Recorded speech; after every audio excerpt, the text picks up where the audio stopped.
प्रदेश विशेषमा आज हामीसँग हुनेछन् लुम्बिनी प्रदेशमा सल्लाहकारको लर्को, आफ्ना नै प्राथमिकतामा मन्त्रालयलाई भने व्ययभार। प्रदेश 1 मा प्राविधिक अध्ययन बिनै सडक खन्ने प्रवृत्ति, जताभावी खनिएका सडक खराब बन्दै। प्युठानमा 12,000 हेक्टरमा लगाइएको धानबारी रोगले नष्ट, किसान चिन्तित। र हिमाली क्षेत्रमा मौसम अनुसार घुम्ती विद्यालय सञ्चालन, पठन पाठन प्रभावित। नमस्कार, म अश्विनी सिटौला। यी थिए प्रदेश विशेषका आजका सामग्री। यसबाहेक दोलखाको उत्तरी क्षेत्रमा दर्जनौं झरनाले पर्यटक तान्दै गरेको सामग्री हामीसँग रहनेछ। हेर्दै गर्नुहोस् प्रदेश विशेष समाचार, समीक्षा र सन्देश।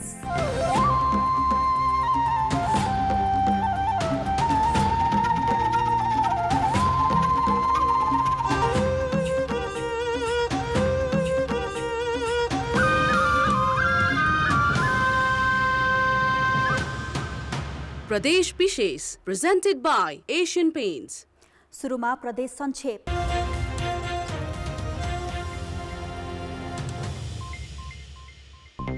कृष्ण जन्माष्टमीको अवसरमा विराटनगरमा श्री राधाकृष्णको रथयात्रा निकालिएको छ।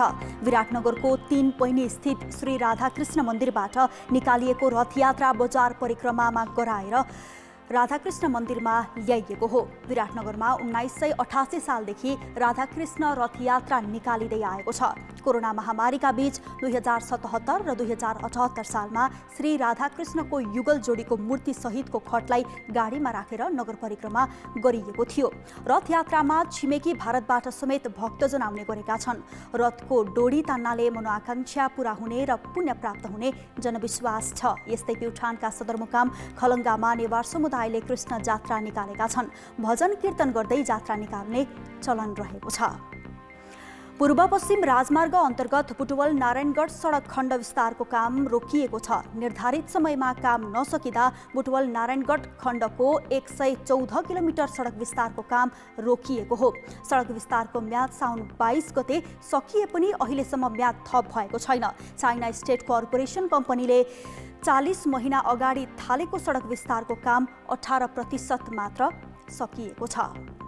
नुवाकोटको त्रिशुली जिल्ला अस्पतालले बायोग्यास प्लान्ट राखेर फोहोर व्यवस्थापन गरेको छ। बिरामीको चाप बढेसँगै अस्पतालले शल्यक्रियाबाट निस्केका र कुहिने अन्य फोहोरलाई बायोग्यास प्लान्ट मार्फत खाना पकाउने ग्यास प्रयोग गर्दै आएको छ। अस्पतालले दैनिक रूपमा जम्मा हुने त्यस्ता फोहोरलाई शुल्क तिरेर व्यवस्थापन गर्दै आएकोमा अहिले कुहिनेलाई ग्यासमा परिणत गरेको हो। नकुहिने फोहोरलाई बिक्री गरेर मासिक 3,000 रुपैयाँ आम्दानी गरिरहेको अस्पतालले जनाएको छ। महुरीमा अरिङ्गालको प्रकोप बढेपछि प्युठानका माहुरी पालक प्युठानका किसान चिन्तित बनेका छन्। अरिङ्गालले माहुरीलाई सताउन थालेपछि अधिकांश किसानका माहुरी घारै छाडेर भाग्ने, गोला रित्तने जस्ता समस्या देखिन थालेका छन्। माहुरीमा अरिङ्गालको प्रकोप बढे पनि अरिङ्गाल धपाउन किसानहरू धार कुरेर बस्ने गरेका छन्। गायक खेमराज गुरुङको स्मृतिमा स्थापना गरिएको खेमराज गुरुङ ट्रस्टले यस वर्षको स्रष्टा सम्मान वरिष्ठ सङ्गीतकर्मी दीप श्रेष्ठलाई प्रदान गरेको छ। सङ्खुवासभा सदरमुकाम खादबारीमा आयोजित एक कार्यक्रममा श्रेष्ठलाई ट्रस्टले 50,000 रुपैयाँको नगद सहित सम्मान पत्र प्रदान गरेको हो। यसै गरी ट्रस्टले प्रतिभा पुरस्कार गायक भविन ढुङ्गानालाई प्रदान गरेको छ। हामीसँग बाँकी नै छन्। दोलखाको उत्तरी क्षेत्रका दर्जनौं झरनाले पर्यटक तान्दै, स्थानीयको जीवनस्तरमा सुधार। र प्युठानमा 12,000 हेक्टरमा लगाइएको धानबारी रोगले नष्ट, किसान चिन्तित। प्रदेश विशेष presented by Asian Paints। प्रदेश विशेषमा पुनः स्वागत छ। पाल्पाको तानसेनमा भगवतीको रथयात्रा निकालिएको छ। जितगढी किल्लामा नेपाली फौजले अंग्रेजलाई जितेको खुसियालीमा 203 वर्षदेखि निरन्तर रूपमा पाल्पाको तानसेनमा भगवतीको रथयात्रा निकालिँदै आएको हो। कृष्ण जन्माष्टमीको राति जागराम बसी रणउजेश्वरी भगवतीको रथलाई धुमधामका साथ बजार परिक्रमा गराइन्छ। 72 वटा लडाईँ 68 वर्षमा। त्यसै हामीहरू यसरी हुँदाखेरि यो जात्रा चाहिँ यसको धार्मिक महिमा आफ्नै ठाउँमा छ। यसलाई चिसिको गर्न मिल्दैन। 2 वर्ष कोरोना महामारीका कारण रोकिएको रथयात्रामा पाल्पाका साथै छिमेकी जिल्लाबाट पनि हजारौं सहभागी उपस्थित हुने गरेका छन्। भगवतीको रथयात्रालाई विजय उत्सवका रूपमा लिने चलन रहेको छ। यो केवल जात्रा नभएर राष्ट्रिय स्वाधीनतासँग जोडेको हुनाले राष्ट्रिय पर्वको रूपमा, राष्ट्रिय गौरवको रूपमा मनाउनु पर्छ र त्यही अर्थमा चाहिँ नेपाल सरकारले आर्थिक पक्षमा सहयोग गर्नुपर्छ।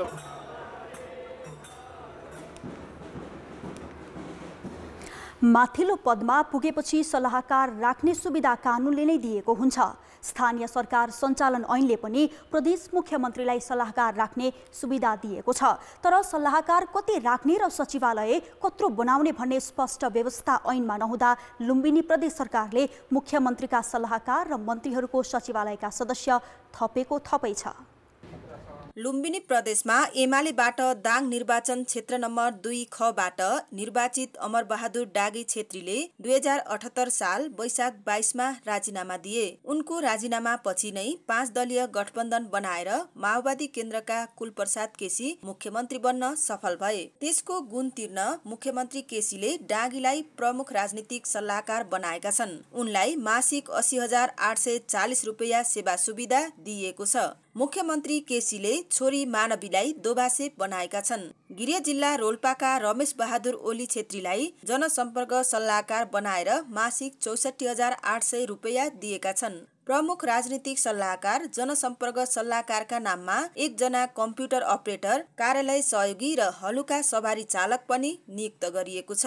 त्यति मात्र होइन, मुख्यमन्त्री केसीले अर्थविज्ञ, भौतिक पूर्वाधार विज्ञ लगायत थप्दै जाँदा 15 सदस्यीय सचिवालय बनाएका छन्। खर्च बढाउने भन्ने भन्दा पनि यो आवश्यकताको आधारमा गर्ने हो र आवश्यकता हुँदा गर्नुभएको छ। आवश्यकता नपर्दा त्यस्तो फेरि कुनै पद हटाइएको पनि छ। यहाँ खालि थपेको कुरा मात्र चर्चामा आयो। लुम्बिनी प्रदेशमा करिब 3 वर्षसम्म 6 मन्त्रीले 7 मन्त्रालय चलाएका थिए। अहिले 13 मन्त्रालयमा 16 मन्त्री पुगेका छन्। हरेक मन्त्रीले आसेपासे थप्दै जाँदा 9 जनासम्मको सचिवालय बनाएका छन्। यसले लुम्बिनी प्रदेश सरकारको मासिक करिब 30 लाख रुपैयाँ थप व्यवहार थपिएको छ।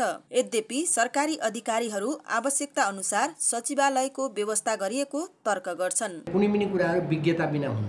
त्यसको लागि आवश्यकता अनुसार जनशक्ति राखिन्छ, आवश्यकता अनुसार जनशक्ति हटाइन्छ।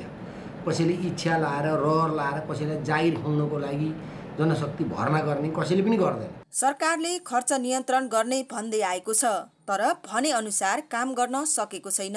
सल्लाहकारका नाममा अनावश्यक रूपमा खर्च बढाउने प्रवृत्तिलाई नियन्त्रण गर्न प्रदेश सरकार चुकेको छ। नीतिगत भ्रष्टाचारलाई नै मौलाउन दिएको हो कि जस्तो लाग्छ। किनभने यहाँ सरकारमा को छ र व्यक्तिको भन्ने कुराको सरकार राख्दैन। यहाँ चाहिँ यसले चाहिँ प्रवृत्तिलाई, नयाँ प्रवृत्तिलाई थाल्ने गर्यो, जो चाहिँ गलत प्रवृत्ति हो। कानुनले अधिकार दियो भन्दैमा मनपरी गर्ने छुट कसैलाई पनि हुँदैन। आफन्त र कार्यकर्तालाई जागिर दिलाउन गरिएको मनपरी नियुक्तिले लुम्बिनी प्रदेश सरकारको साख गिरेको छ। कान्तिपुर समाचारका लागि क्यामेरामा सुस्तिक श्रेष्ठका साथ अमृता अनमोल, बुटबल, रूपन्देही। प्रदेश 1 का स्थानीय तहमा प्राविधिक व्यवस्थापन बिनै सडक खन्ने क्रम बढेको छ। जताभावी खनिएको सडकको स्तरोन्नति र व्यवस्थापन भने भद्रगोल छ। प्राथमिकता तोकेर लगानी एकत्रित गर्न नसक्दा ग्रामीण सडक स्थानीयको जीवन निर्वाहसँग जोडिन सकेको छैन। धनकुटा नगरपालिकाको भिरगाउँ र बेलाहारामा विस्तार गरिएका कच्ची सडकको संख्या 70 नागेको छ। 1.5 दशक यता धनकुटाका 7वटा स्थानीय तहमा झण्डै 2100 किलोमिटर कच्ची सडक थपिएको छ। तर कालोपत्रे भने मुख्य राजमार्गमै सीमित छ। सडक व्यवस्थित नहुँदा सङ्खुवासभाका 7वटा स्थानीय तहका केन्द्र पुग्नै मुस्किल छ। यो जिल्लामा विस्तार भएको 1300 मध्ये 300 किलोमिटर सडक मात्रै प्रयोगमा छ। पूर्वाधार विकास कार्यालय मार्फत मोरङमा मात्रै 223वटा सडकको काम भइरहेको छ। तर बलिया र व्यवस्थित सडकको संख्या न्यून छ।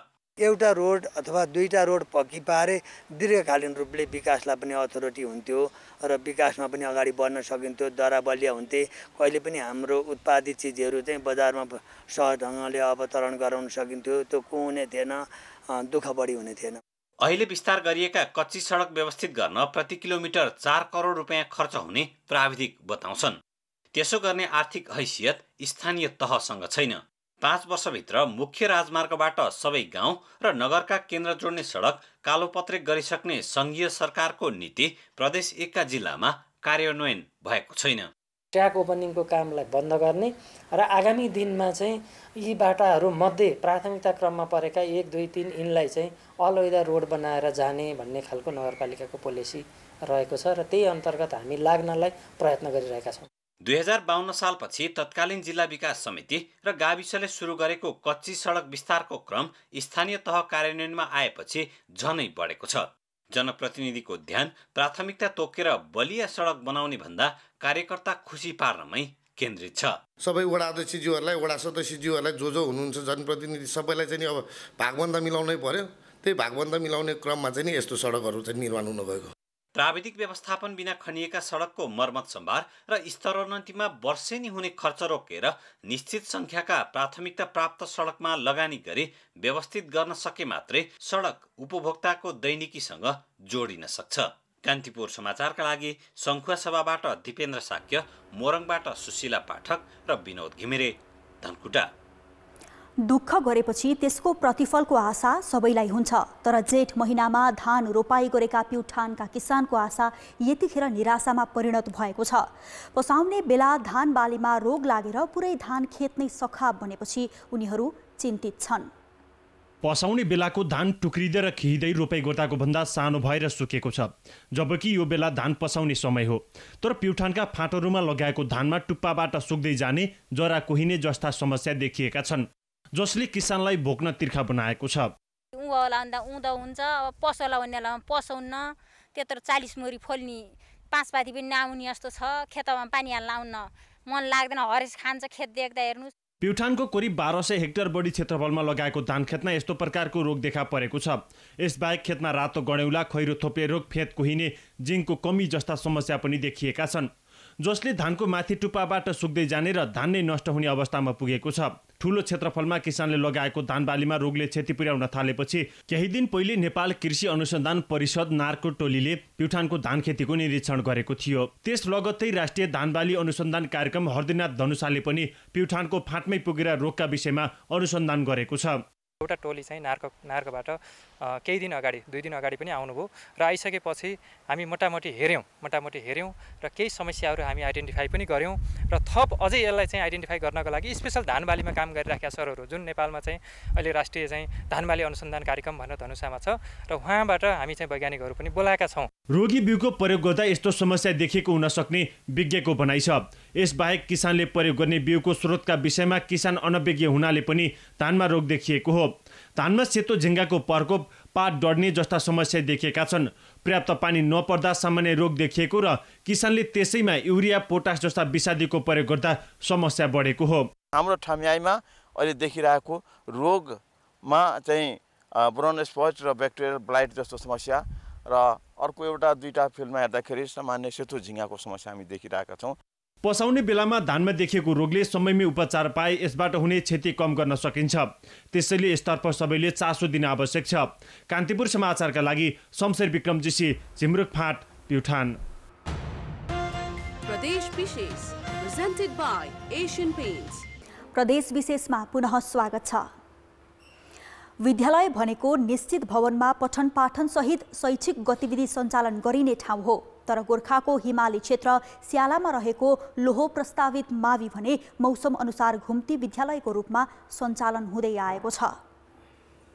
कक्षा 10 सञ्चालन भएको गोर्खाको चुम्नुब्री गाउँपालिका वडा नम्बर 2 का लो प्रस्तावित माविका विद्यार्थीले यसपालि पहिलो पटक एसई परीक्षा दिए। तर अरू विद्यार्थी भन्दा उनीहरूसँग एउटै विद्यालय भए पनि हिउँद र बर्खामा 6 महिना छुट्टा छुट्टै ठाउँमा पढेको भिन्न अनुभव छ। हिमाली भेगमा रहेको यो विद्यालयको पढाइ हिउँ पर्ने बेला आरुघाट गाउँपालिका वडा नम्बर 4 कोखेटारमा हुन्छ।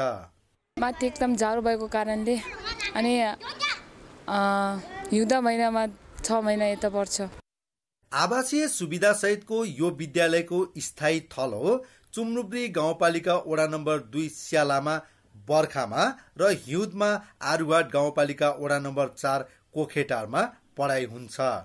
कोखेटारको 12 रोपनी जग्गामा रहेको विद्यालय धर्मगुरु सोनाम रिम्पुन्चेले बनाइदिएका हुन्। विद्यालयको शैक्षिक सत्रको सुरुवात एक ठाउँमा र सत्रको अन्त्य अर्को ठाउँमा हुने गर्छ। कार्तिक मङ्सिर पुष माघ फागुन चैत र कहिलेकाहीँ शैक्षिक सत्र थपियो भने शैक्षिक सत्रको अन्तसम्म चाहिँ हामीले हाम्रो घुम्ती विद्यालय रहेको अस्थायी संरचना रहेको आरुगढ गाउँपालिकाको वडा नम्बर 4 कोखेटारमा चाहिँ हामी सञ्चालन गर्दछौँ। इसिडीदेखि कक्षा 10 सम्म पढाइ हुने 14 जना शिक्षक कार्यरत यस विद्यालयमा 216 जना विद्यार्थी छन्। कान्तिपुर समाचारका लागि भीमलाल श्रेष्ठ, कोखेटार, गोर्खा।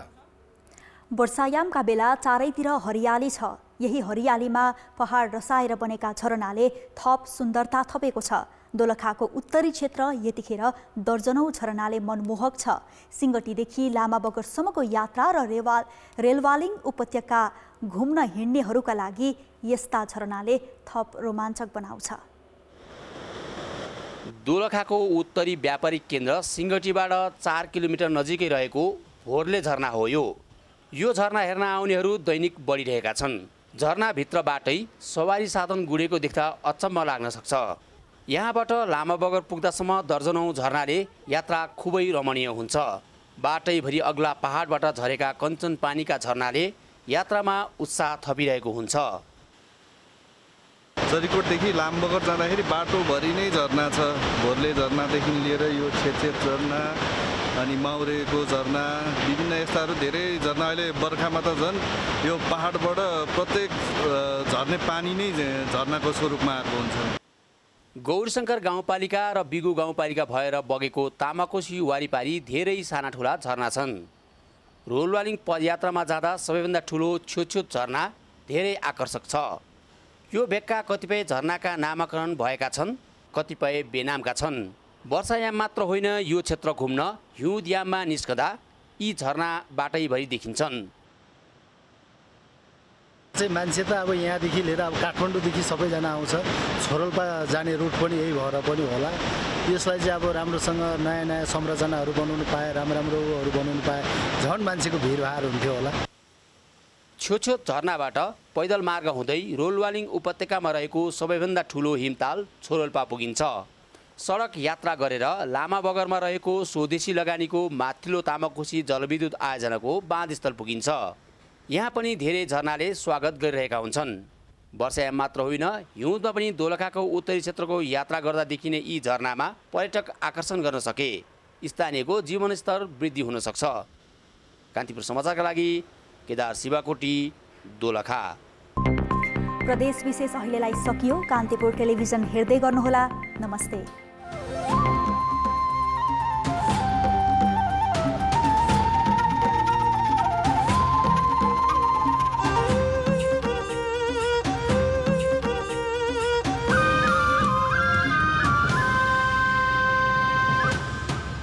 प्रदेश विशेष